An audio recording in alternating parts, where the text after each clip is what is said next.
First ఒక్క 3-4 లోడ్లు తరుగు తాలు ఏం లేకుండా తీసుకుపోతారు.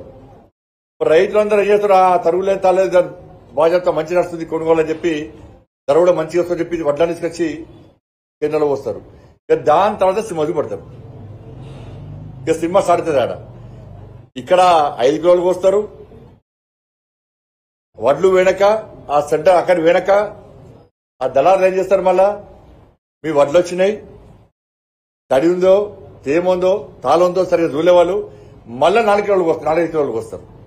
ఇక ఆరుదానికి వెనక మళ్ళా పంట వడ్డైతే వాపస్ తీసుకొచ్చుకునే పరిస్థితి లేదు, ట్రాన్స్పోర్టేషన్ ఇబ్బంది వస్తుంది, మళ్ళీ తీసుకొచ్చే పరిస్థితి ఉండదు. కాబట్టి రైతులు ఒప్పుకుంటారు. లాస్ట్కు పెట్టిన పెట్టుబడి వస్తే చాలు అనేటువంటి పరిస్థితి వాళ్ళ రైతులు వచ్చేది. పోయినసారి నష్టం జరిగింది, కనీసం పోయినసారి నష్టాన్ని సార్ పూరించుకుందామని చెప్పి రైతులు వ్యవసాయం చేస్తున్నారు తప్ప ఏ రైతు కూడా లాభం కోసం ఇలా వ్యవసాయం చేసే పరిస్థితి ఈ తెలంగాణ రాష్ట్రంలో లేదు. ఇవాళ ఇదే కాంగ్రెస్ పార్టీ ప్రభుత్వం. అందుకే నేను డిమాండ్ చేస్తున్నా ఫస్ట్ ప్రభుత్వాన్ని, మీరు కొనుగోలను వెంటనే యుద్ధ ప్రాతిపదికన స్టార్ట్ చేయండి. తరుగుతాలు లేకుండా పంటను కొంటా అని చెప్పి అయితే హామీ ఇచ్చిరో దాన్ని ఆ మాటను నిలబెట్టుకోవాల్సిన బాధ్యత మీ మీద ఉంది. 500 రూపాయలు బోనస్ ఇస్తాన్నారు. అది వెంటనే అది ప్రకటించి ఈ 2 హామీలు ఇచ్చిన హామీలను నెరవేర్చుకుంటూ వాటిని అమలు చేస్తూ ఇవాళ కొనుగోలు ప్రారంభించాలి. తరుగుతాలు లేకుండా మేము కొంటాం, 500 రూపాయలు బోనస్ ఇస్తామని చెప్పి స్పష్టమైన ప్రకటన ఇచ్చి ఇలా మీరు కొనుగోలు ప్రారంభించాల్సిన బాధ్యత మీ మీద ఉంది. ఇప్పుడు కొత్త సాధించి పునర్నయిస్తున్నాగానే అంటున్నారు. వాళ్ళు వచ్చి మునగా మీరు ఏమన్నారు అప్పుడు ఎన్నికల ముందు 100 రోజులు హామీలు నెరవేరుస్తున్నారు. ప్రజలు అడిగిరా మిమ్మల్ని 100 రోజులు హామీలు నెరవేర్చుకొని అడిగిరా మిమ్మల్ని ఏమన్నా?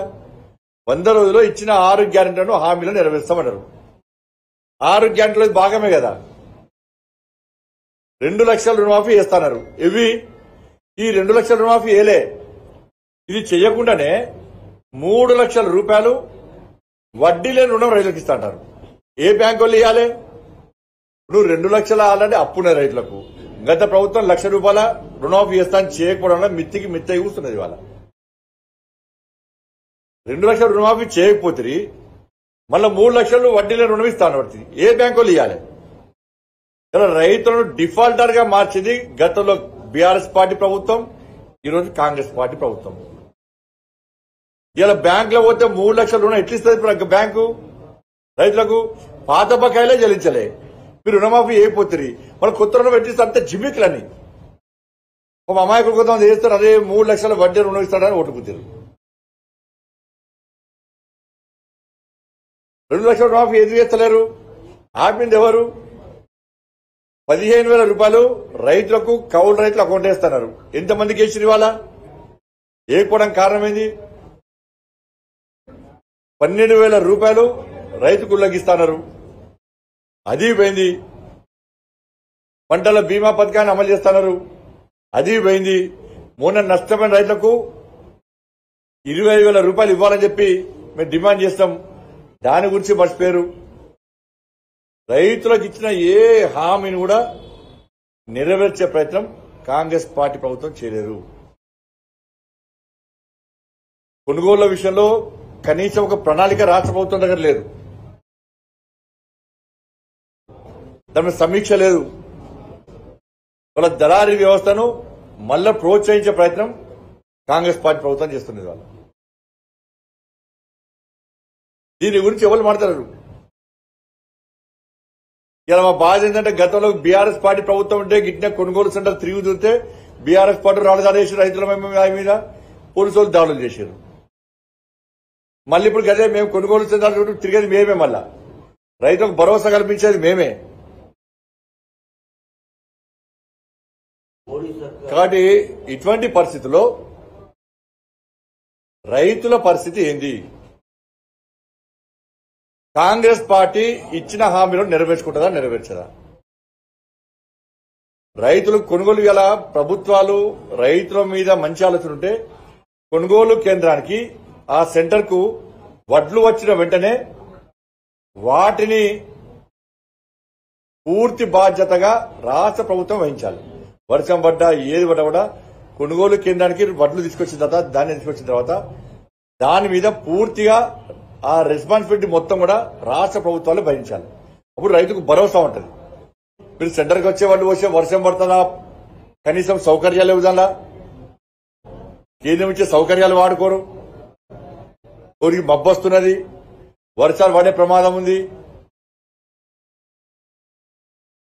మరి ఇటువంటి పరిస్థితుల్లో రైతులకు భరోసా కల్పించాల్సిన బాధ్యత రాష్ట్ర ప్రభుత్వం మీద ఉంది.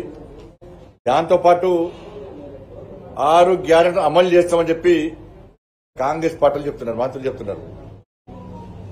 ఇవాళ కాంగ్రెస్ పార్టీ ఎమ్మెల్యేల పరిస్థితి ఏంటంటే ఈ పార్లమెంట్ ఎన్నికల ప్రచారంలో కాంగ్రెస్ పార్టీ శాసనసభ్యులు తిరగలేని పరిస్థితి వచ్చింది. ప్రచారంలో తిరగలేని పరిస్థితి వచ్చింది. ప్రజలు నిలదీసే పరిస్థితి వచ్చింది. ఎందుకంటే 100 రోజుల లోపల 6 గ్యారెంటీలు అమలు చేస్తామన్నారు, అమలు చేయలేదు. కొంతమంది మంత్రులు అవగాహన లేకుండా అబద్దాలు ఆడుతూ 6 గ్యారెంటీలు అమలు చేస్తామని చెప్పడం వల్ల ప్రజల లోపల అయోమయం వల్ల నెలకొంది. కాబట్టి కాంగ్రెస్ పార్టీ శాసనసభ్యులందరూ కూడా ఇవాళ ఇబ్బందులు పడే పరిస్థితి వచ్చింది. వాళ్ళు బయటికి చెప్పలేక, కక్కలేక, మింగలేక ఉన్నారు. ఎందుకంటే 2,500 రూపాయలు మహిళల అకౌంట్లో ఇస్తున్నారు, వెయ్యలేదు. ప్రజలు పరిశీలిస్తున్నారు. 6 గ్యారెంటీలు అమలు చేస్తామంటున్నారు. 4,000 రూపాయలు ఆసరా పెన్షన్ ఇస్తున్నారు, ఇయ్యలేదు. వీళ్ళు అమలు చేస్తామంటున్నారు. ఎవరికి ఇచ్చిరది? ప్రజలు పరిశీలిస్తున్నారు. కాంగ్రెస్ పార్టీ ఏం లేదు, తిరగలేని పరిస్థితి. 5 లక్షల రూపాయలు ఇల్లు జాగాలు లేని వాళ్ళకి ఇస్తున్నారు, ఇయ్యలేదు. వాళ్ళు 6 గ్యారెంటీలు అమలు చేస్తామంటున్నారు. రుణమాఫీ చేస్తున్నారు, 2 లక్షల రూపాయలు చెయ్యలేదు, అయిపోయింది, అమలు చేస్తామంటున్నారు. బోనస్ ఇస్తా అన్నారు, ఇయ్యలేదు. ఇప్పటివరకు కూడా తరుగుదల కూడా కొంటాన్నారు, కొనలేదు. హామీ నెరవేర్చమంటున్నారు. వారికి 5 లక్షల భరోసా కార్డు విద్యార్థులకు ఇస్తున్నారు, నెరవేర్చలేదు, అయిపోయింది అంటున్నారు. మరి 6 గ్యారెంటీలు ఎక్కడ అమలు చేశారు? ఏ దేశంలో అమలు చేశారు? ఏ రాష్ట్రంలో అమలు చేశారు? ఆ కర్ణాటక 6 గ్యారెంటీల పేరు చెప్పి ఈడ ఎన్నికల 6 గ్యారెంటీలు అన్నారు. ఆడ ప్రజలు రోడ్డు మీద ఎక్కారు. ఇలా కరెంటు లేదు, నీళ్లు లేవు, తినలేని పరిస్థితి. ఆడ పేరు చెప్పి ఈడ ఎన్నికల్లో పోటీ చేసి గెలిచారు. ఇప్పుడు కర్ణాటక, తెలంగాణ పేరు చెప్పి దేశంలో పాంచినాయ పేరుతో మళ్ళా కొత్త ఎజెండా స్టార్ట్ చేశారు. అంటే మోసం అంటేనే కాంగ్రెస్ పార్టీ. అంటే ఇటువంటి పరిస్థితుల్లో స్పష్టమైన విధానాన్ని ఇలా అమలు చేయాల్సిన బాధ్యత కాంగ్రెస్ పార్టీ మీద ఉంది. ఈ గ్యారెంటీలు ఎప్పుడు అమలు చేస్తారో చెప్పాల్సిన బాధ్యత ఉంది.